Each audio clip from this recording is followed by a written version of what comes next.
Welcome into DNVR Rams Live, presented by High Plainz Strains, the Northeastern Colorado dispensary providing top quality cannabis and a wide variety of products. If you give them a visit, be sure to mention DNVR to take advantage of their deals. Hope everybody is having a nice Sunday morning. Obviously, a disappointing result last night in Logan. CSU falls 77-72 to the Aggies. They were 2.5-point underdogs. A lot of the metrics had CSU losing, so this is certainly not a situation where it's shocking.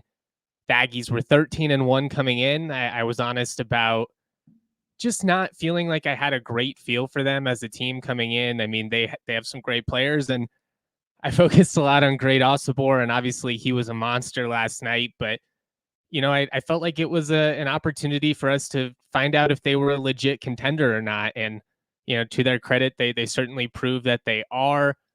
Defensively, they were really, really stout. Offensively, just like the Rams were out of a rhythm all night. There are some numbers that aren't terrible, but we'll dive into all that. Ultimately, it's a missed opportunity. It was an opportunity to start the league slate 2-0, which would have been awesome. That's starting with a bang after already having such a terrific start in the non-conference slate. But we knew this league was going to be a gauntlet. We knew that nobody was going to go through this conference without multiple losses. I think a minimum of 3. I even think 14-4 might be enough to get it done this year, just because there's going to be a lot of games like this one where you have two really good teams and just trying to survive all these tough road venues in the league. It's a lot. Logan's a brutal place to play. They've got great fans. They're energized. It was a sellout crowd despite the students being on break. Helps that it's a Saturday game. Tuesday, 8:30. Maybe it's not a sellout at that point, but yeah, I mean, there's a lot that needs to be cleaned up. We'll get into the numbers and all of that. Shout out to my guy Aaron Harris in the comment section. I always appreciate the support. Always appreciate all of you guys that get up and rock with us. If you give us a likes up on YouTube, I certainly would appreciate it. You got to credit Utah State for dictating the tone in this game. They were more aggressive in feeding the post and drawing contact. I know that the foul disparity was really significant. I mean, the Rams didn't shoot their first free throw until a little over 12 minutes left in the second half. Utah State shot 23 free throws. CSU shot 11 in this one. But honestly, outside of a handful of ticky-tacky calls, and there were a couple, I thought the first few on Osobor were debatable. Joe Palmer picked up a couple of ones where he was basically diving for loose balls. To me, those felt like 50-50 plays where you just kind of swallow the whistle. But ultimately, I just felt like all night long, Utah State did a better job of feeding the post, of drawing contact, of really just dictating the tone of this game on both sides too. Defensively, their spacing was really stout. They took away driving lanes. I thought they made the Rams hesitant to drive at times, which is something we haven't really seen from this group. Settled for jumpers at the end of the first half, settled for jumpers throughout the second half. I mean, it was just a game where they weren't great. The 3-ball for the second straight game was not falling for CSU. Free throws were a big issue. We'll get into all of that. But, ultimately, this was a disappointing outcome because the game was right there for the taking. You had a really great start defensively, and we'll get into some of those numbers here in just a second. But I'm not going to act like the sky is falling. I do credit the majority of the responses that I got last night were pretty level-headed. Got a couple of the, the signature, the season's over, the fun's over, this team's not even going to make the NCAA tournament. All the crazy stuff you get in the heat of the moment. And I'm not, shaming anybody for being upset because these losses sting for a reason. You had a chance to play your way into the top 10. You have aspirations of winning the Mountain West for the first time ever in the regular season. I mean, the goals are high this year, so when you fall, it's going to hurt. But you just got to keep perspective and understand that it's going to be a gauntlet. This is going to be, at minimum, I think, a 4-bid league as long as you don't have any top teams taking bad losses over the next couple of weeks. And I think a 5-bid league is honestly possible. I'll be curious to see if the Mountain West has multiple teams in the top 25 this upcoming week. The Rams are obviously going to fall. I don't think they free fall or anything like that. Probably still stay in the top 18 would be my guess. I think Utah State jumps into the top 25. I think San Diego State should be ranked at this point. So it's a good league, man. And it's going to be tough. Like I said, going to Logan, it's never easy. The atmosphere looked awesome on the broadcast. It's a shame that this game was only on the Mountain West Network and wasn't nationally broadcast, but I don't know. Maybe they can figure that out in the future. From my understanding, they don't have the ability to flex it the way they do with football. I'm not 100% on. I'm not 100% sure on that. Good Lord, but from what I've heard, they would have liked to have gotten out of some Wyoming games last year if they could have. So I don't know. Maybe it's just not possible. All I know is it's good that it's going to be locally broadcasted on Tuesday for the Boise State game. You can watch it on My 20, very similarly to a Broncos preseason game, will also be available on the Mountain West Network for those of you that are not in Colorado. All right, we're going to get into some of these numbers here again. Appreciate everybody that's up with us. If you give us a thumbs up in the comment section, I guess, I think it's right there. I'd appreciate it. Shout out to everybody that's commenting as well. Real quick, guys, it should not be a pain in the butt to buy tickets, but it really has become such a nightmare of a process between hidden fees and just getting screwed left and right with so many upcharges that make absolutely no sense. It's like, I'm buying the ticket, you have the ticket. What are all these convenience charges? What are you doing for me? With Game Time, you don't have to worry about any of that. They have the best last minute killer deals. You can see the view from your seat before you even buy, so you know exactly what you're getting into. They have the best price guarantee. So if you can find a ticket in the same section, same row as you for cheaper, they're going to credit you up to 110% of the difference. Game Time is awesome. They've got deals even after the event starts. I mean, sometimes you're running late. Maybe you're downtown at 7:15, 7 o'clock game. If it's not a sellout, you might be able to get in, just for a couple bucks. So Game Time really is awesome. With their zone deals, you can pick the section. They pick the seats for an average of 18% savings. Download the app, create an account, use the code DNVR for $20 off your first purchase. Terms to apply. Again, create an account, use that code DNVR for $20 off. Download Game Time today. Last minute tickets, lowest prices guaranteed. Of course, High Plainz Strains, they are the elite dispensary in northeastern Colorado. They will take care of you for all your needs. Infused edibles, high potency concentrates. They've got the best flower in the state. There's 3 locations conveniently in northeastern Colorado, Log Lane Village, Garden City, and Sedgwick. If you're in northeastern Colorado, they are the dispensary for you. Save time by ordering online at highplainstrains.com.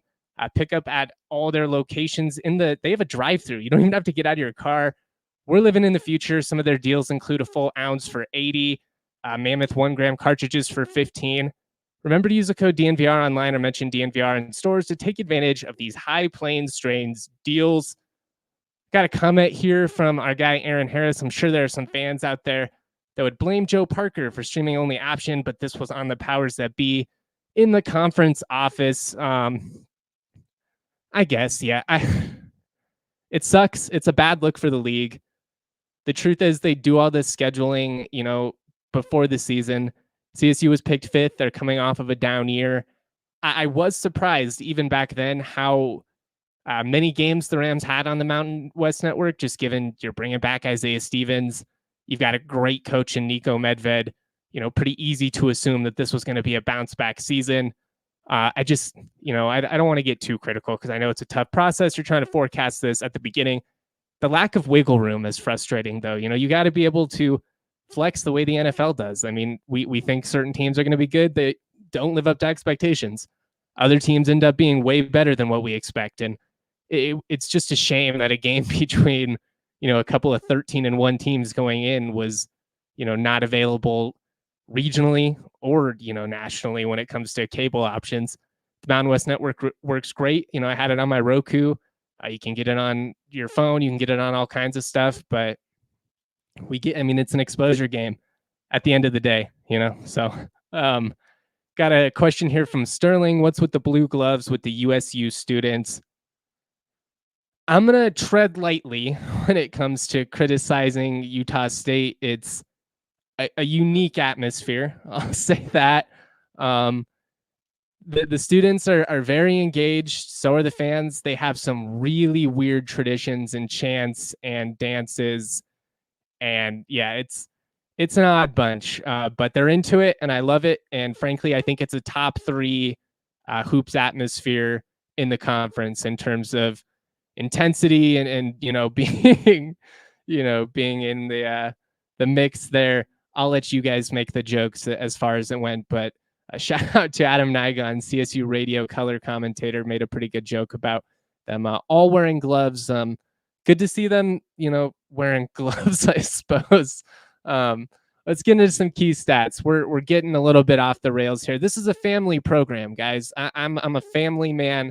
I want this to be a good, clean program for everyone. Look, CSU, they held Utah State to 9 of 32 from the floor in the first half, 28%. Great defensive start. Utah State was jacking up a lot of threes. That's not their game. I felt like outside of a couple of key touches for Osobor early on, CSU did a decent job containing them. I mean, Bemba having 3 personals in essentially 2 minutes of action really flipped the context of this game. It put Cartier in a spot where he had to be much more active defensively. He ultimately ends up fouling out, as does Nate Clifford. Again, the foul trouble was a big factor in this game, especially down the stretch. Ironically, the Utah State broadcast pointed out how it wasn't an issue and then immediately became an issue after that. Classic announcers jinx. Not blame them. It was just funny how it worked out.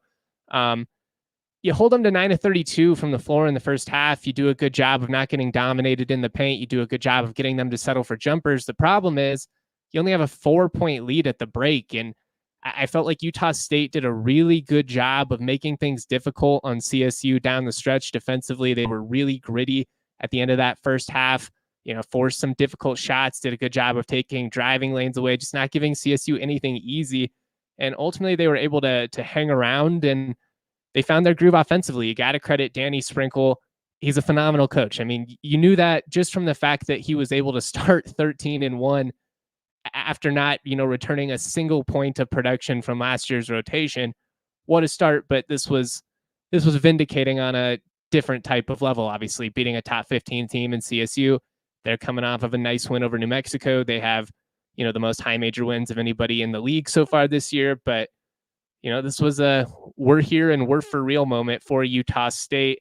I do credit Osobor for being aggressive, for drawing a ton of contact. Again, we can complain all night about the foul disparity. And, when you start to see it become double-digit free throws for one team, 0 for the other team, it's certainly going to raise some eyebrows. But I don't know. I feel like it would be disingenuous to sit here and be like the refs were the reason that the Rams lost this game. It was a factor for sure, but Utah State really did a good job of forcing the will. And I think that was something I would have liked to have seen from CSU. Maybe if you have Bemba out there, more if he's not in foul trouble, we kind of see the tones match up a little bit. Going back to that win over New Mexico, I felt like early on in that game, the Rams kind of got bullied in the paint a little bit as well. They bring in Bemba and Tavy Jackson. All of a sudden, CSU has a little bit of edge, a little bit of physicality. They just never really found it in this game. It's disappointing, but it's a good team that you lost to.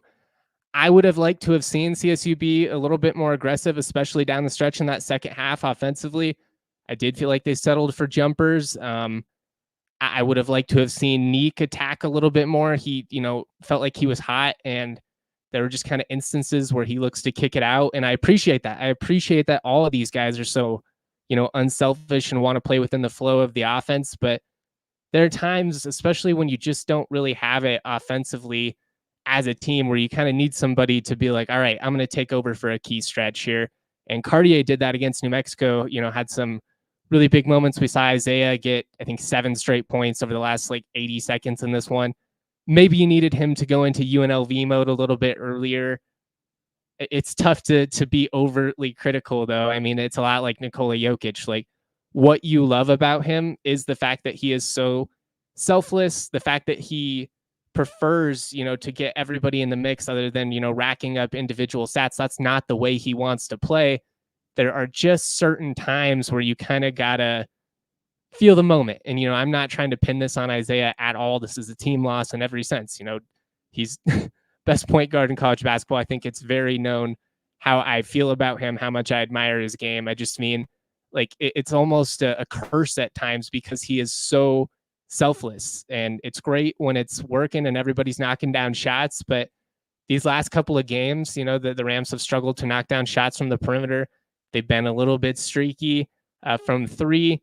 What they had consistently was the ability to create any quality look in the post. Utah State did a good job of taking that away. It's not that CSU didn't create anything, but they did a good job, especially in that second half, of kind of limiting those easy layups. Did a good job of kind of taking Cartier out of this one. He's a guy that's just been so efficient, such a big bucket getter for this team. When you're not getting those easy points from him in the paint, and Joel Scott's been cold offensively of late. He only had 6 points. You don't need him to be a guy that's going for 20, but if he could have got his typical 12 that he averages, I think that would have been a nice little boost for the Rams offensively. Again, not having Bemba out there was big. Maybe somebody like Kyle Evans could have scored. He's not going to get a ton of touches, but at the end of the day, you just got to credit Utah State, like I said, for dictating the tone. I would have liked to have seen Neek put it on the floor a little bit more, attack. I would have liked to have seen, Isaiah attack a little bit more. When the Rams finally did get that first free throw, it was Joel Scott, the little 12-13 left in the second half. He pumped from deep, put it on the floor, drove, actually ended up getting hacked. It was Martinez's fourth foul, which was big because he's a guy that's great for them defensively. I just would have liked to have seen a little bit more of that to open things up. If you do that, you get them on their heels a little bit. Maybe it gives you a little bit more space for these jump shots. You're able to start knocking them down. I think, I just think it would have been nice to see them force the issue a little bit more. But I mean, even when they did get to the line, they didn't take advantage. 4 of 11 at the free throw line. It was a huge factor. They missed a bunch in spurts in that second half. And I'm not like trying to take a victory lap here, but that was one of my non-conference takeaways on the podcast about, 10, 11 days ago, however long it was, where I just kind of went into what we had seen from this team so far. And while the numbers as a whole were really good, they were top 20 in the country as a team in terms of free throw shooting.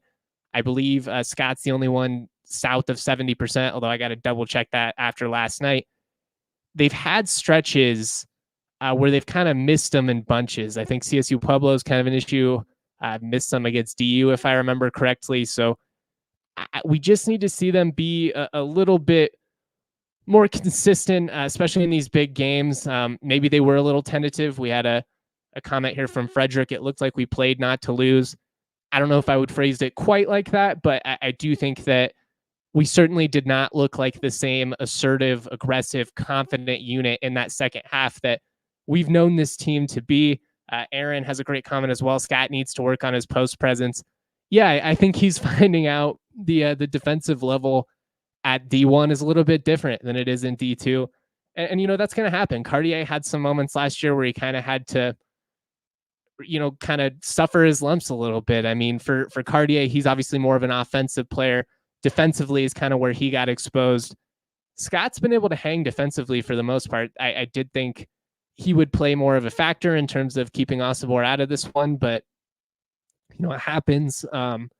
Offensively, he doesn't look comfortable out there. It just kind of looks like he gets sped up, whereas, Cartier, Neek, Isaiah, they just look like they're playing at their own pace right now. I hope to see him be more of a factor because I think his athleticism, his ability to get offensive rebounds, putbacks, that could be huge for this team. If he could get involved a little bit in some two-man sets with the guards, and maybe get some easy rim runs, there's opportunities for that as well. But they need more out of everybody that's not the starters, ultimately. I mean, I got some numbers here. Let me see if I can pull it up. They got over 50 points. Yeah, you got 54 from Neek, Isaiah, and Cartier, but 18 from everyone else. And it's the second straight game you've gotten less than 10 points total from the bench unit. You need more than that. You need guys to hit some shots. I feel like there have been a lot of open threes in the corner that CSU they've missed consistently these last couple of games. You got to hit those. I know that some of these guys have some rust, Jalen Lake, as good as he looked in that game against New Mexico, comes back and scores, in his first couple of shots. Doesn't look like he had missed any time in this one. All of a sudden the rust shows, and that I feel like that happens quite a bit. I feel like it was kind of similar with Isaiah last year. He comes back in his first game, you're like, wow, doesn't even look like he missed any time. Then that second and third game, you're like, oh, okay, yes, does look like he missed a little bit of time there.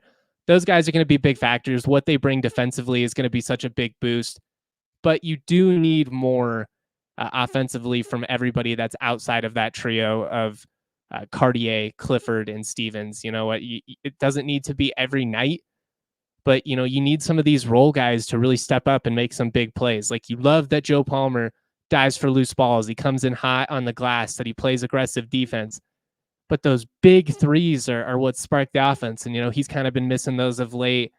Lake was 1 of 6 from the floor, so you'd like to see him knock down some more of those shots in this one. Strong didn't play a ton, but, he's going to be a guy that hopefully is going to factor into the equation offensively. Had scored double-digit figures in his last couple of games before he got hurt.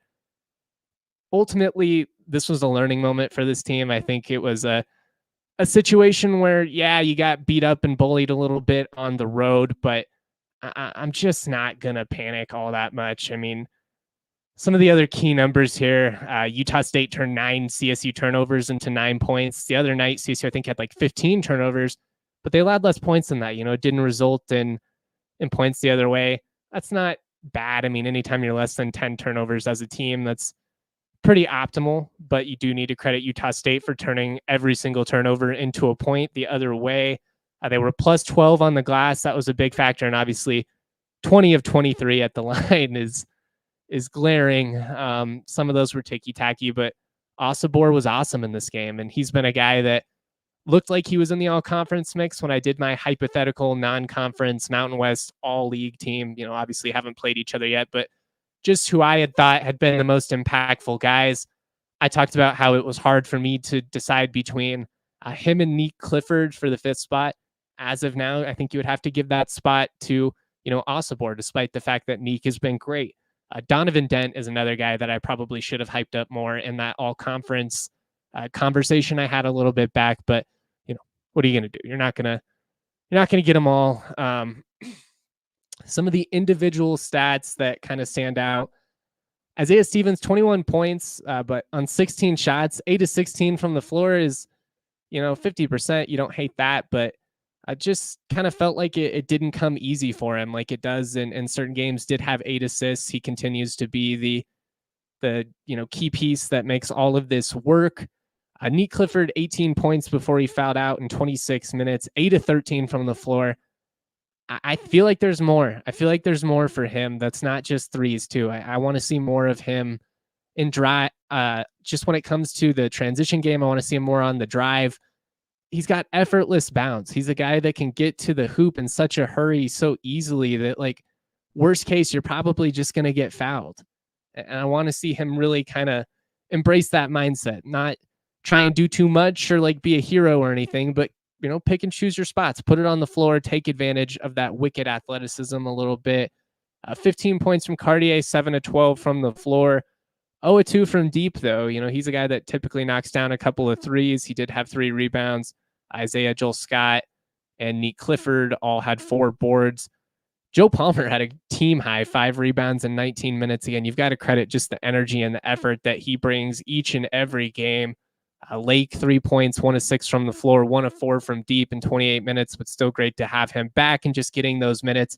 He's going to be a huge factor, whether it's him or Josiah that ultimately ends up being that 5th starter and the other ends up being the 6th man. Those are huge, huge pieces for CSU's success. The freshmen struggled, Kyan Evans, 0 of 2 from the floor, Tavy, sophomore, 1 of 2, 2 points. Those guys only played a combined 12 minutes. It's going to be like that in some of these key road games, especially if, the Rams aren't really killing it offensively. You're going to have to lean on some of those veterans more. Bemba, as we already mentioned, he only played 8 minutes. He had 3 fouls, 0 points, 0 of 1 from the floor. You need more. You need more. Coming off of such an encouraging performance, you were hoping that he was a guy that was going to be able to make a big impact in this one. But also having a terrible first game at Logan or in San Diego, it's basically a rite of passage for CSU freshmen. You go back over the years, Kendall Moore, Adam Thistlewood, Roddy, Isaiah. they all have that stereotypical rough first outing in Utah State, in SDSU.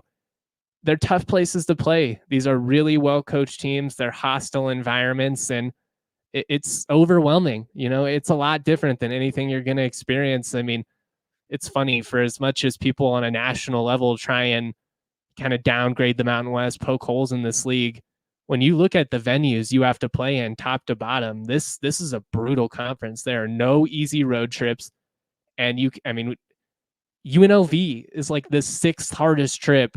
And that place, when it's full, because it's such a big venue, is intense. But the problem is they just haven't been good very consistently. And so when you have that big arena, it just feels even emptier. It doesn't really trap sound when nobody's in there. But it's a tough place. I mean, Laramie, even when they're not good, you still got to go to the highest elevation in college basketball and deal with their fans. It can be ruckus. The Pit is one of the most hostile environments in all of college basketball, as is Viejas. Moby when it's rocking. Utah State was great last night. It's a fun league. It's a basketball league, and I think you could probably make the argument that the Mountain West should maybe just embrace its basketball roots a little bit, like the Big East. I understand football is kind of what butters the bread, and politically it's always going to be what gets emphasized the most, but I don't know. At some point, maybe you just need to embrace what you are, and we seem to be a hoops league. I do want to shout out Breckenridge Brewery. Breck Brew is a beer for any occasion. There's no better way to watch a game than having some ice-cold Breck Brew in hand. They've been doing it for 33 years. It all comes down to their love and passion for making good beer. Made with 100% renewable energy. You got to love that. Try some of our favorites. I'm a big Avalanche Amber Ale guy. The Mountain Beach Sour, perfection. Get a little taste of summer in the dead of winter. Looks like we've got stock show weather coming up, guys. Just brutal cold, not necessarily snow, but like cold and breezy and just the stereotypical January, February weather. No fun. But if you have an ice cold Breck Brew in hand, it's a little bit easier to deal with. Check out the Breck Beer locator at breckbrew.com to find a brew near you. I appreciate everybody in the comment section. If you have anything that you would that you would like me to address, I'm not that pretentious, I promise. Let them fly. We've got plenty to dive into. Some final thoughts from me, just in terms of my notes. If you guys don't have anything, that's okay. I'll just get through these and we'll get on out of here. CSU led for over 25 minutes in this one. They battled, they just kind of ran out of steam, in my opinion. It's a missed opportunity, but it's just not a loss that changes that much. You always expected to lose a couple. You need to go 5-3 against the top four, I believe, to be realistically in the mix for a conference championship. Right now, I think you're probably 1-1, although we'll see between Utah State, New Mexico, Nevada, out of those three, who ultimately end up in the top four, along with CSU and San Diego State, I believe. I guess maybe Boise could play a little bit into that mix as well. Big game coming up, obviously, Tuesday night for the Rams. If you win that one and start 2-1 against the league, knowing how deep this conference slate is, you're going to feel pretty good. Now, if you lose to Boise State on Tuesday night, you're feeling a little bit nervous, just because you still got to go to Reno. You still got to go to SDSU. You still got to go to UNM. You still got to go to Ohio. I mean, the path doesn't get much easier from here. But if you win on Tuesday, after that, you got Air Force, so it lightens up a little bit. You never really know what you're going to get with UNLV, so I'm hesitant to say it's an easier game, just given the talent level that they have and the fact that they've seemingly just been a thorn in the side of the Rams these last couple of years. So we'll see what happens there. But at least on paper, a little bit easier than what we've seen. I mean, if you're sitting there at 4-5-1 to start the league, you're feeling really good. You're feeling really good. Losses are going to happen. They're not going to kill your resume. The big thing for CSU, as long as they want to factor into this conference title mix, is they've got to win their home games. They got to try to avoid being swept by anybody that ultimately ends up in that top four pick mix.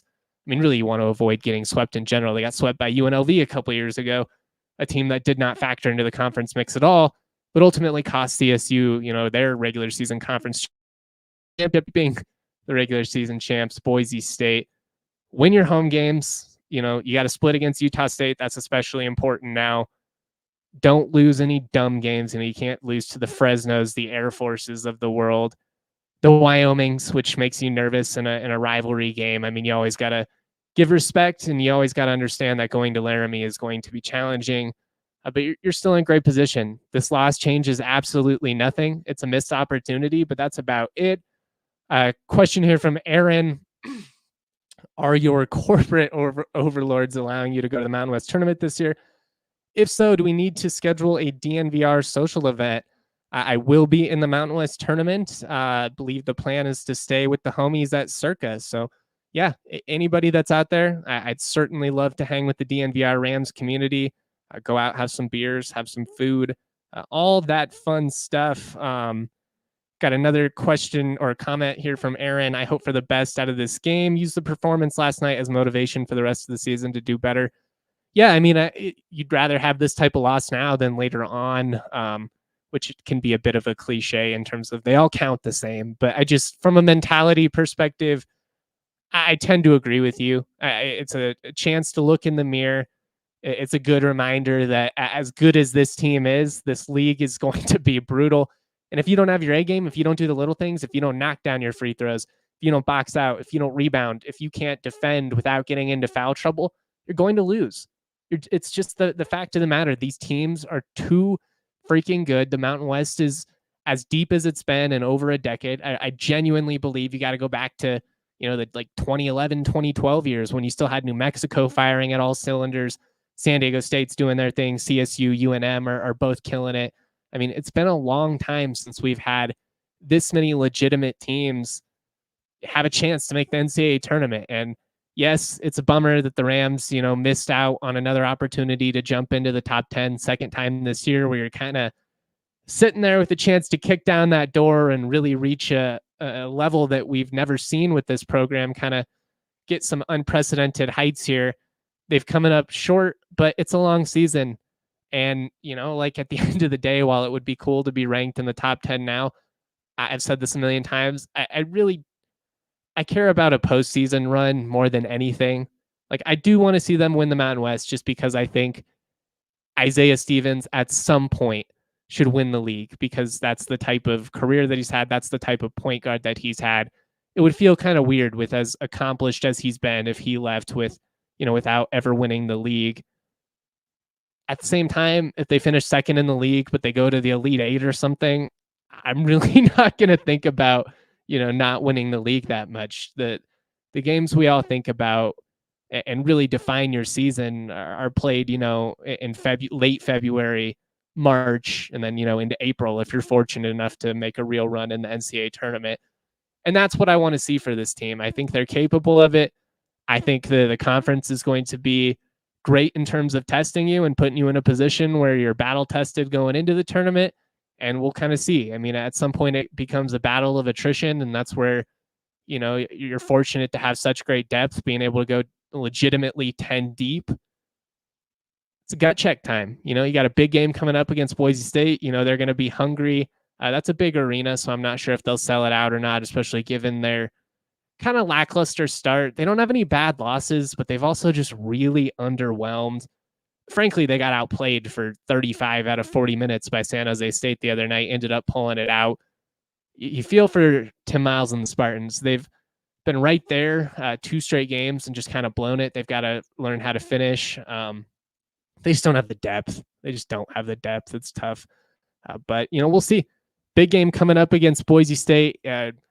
I'm not going to say it's a must win, because it's just too early in the season to start using, that dramatic of language, but it is a really big game, because if you can win, you've got 2 home games coming up after that.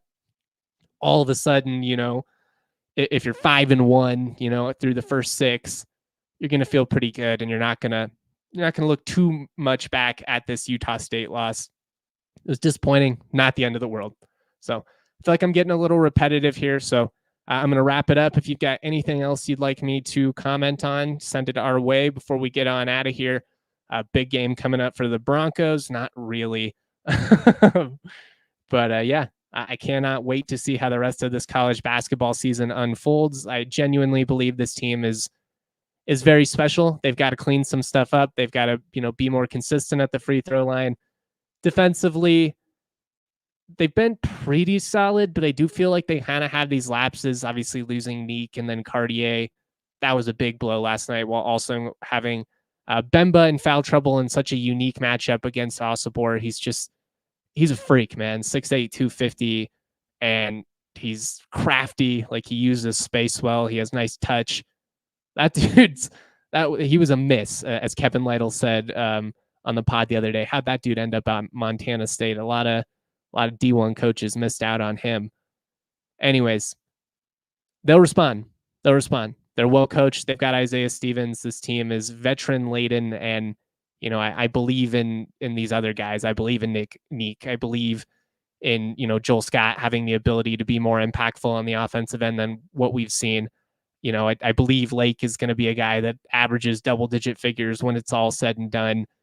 This team is built well. They play together, and they got to figure some things out. They've got to be able to kind of grind out a couple of tough road games. Frankly, they've got to be tougher than they were in that game against Utah State. I felt like they got pushed around a little bit in a way that we just hadn't really seen.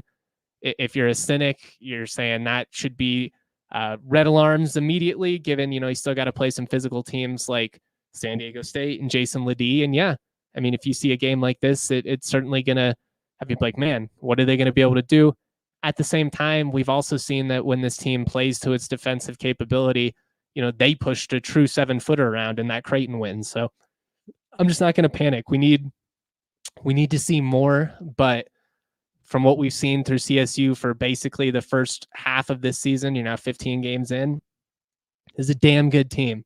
This has been a really fun run, and I don't think the fun is anywhere near done. So I understand these losses hurt, especially when you have an opportunity to jump into the top 10. I would have loved to have seen it.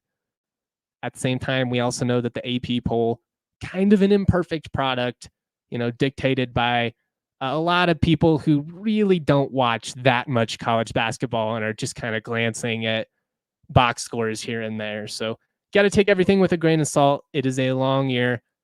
Don't get too high, don't get too low, as Nico Medved loves to say. But I'll be here producing content no matter what.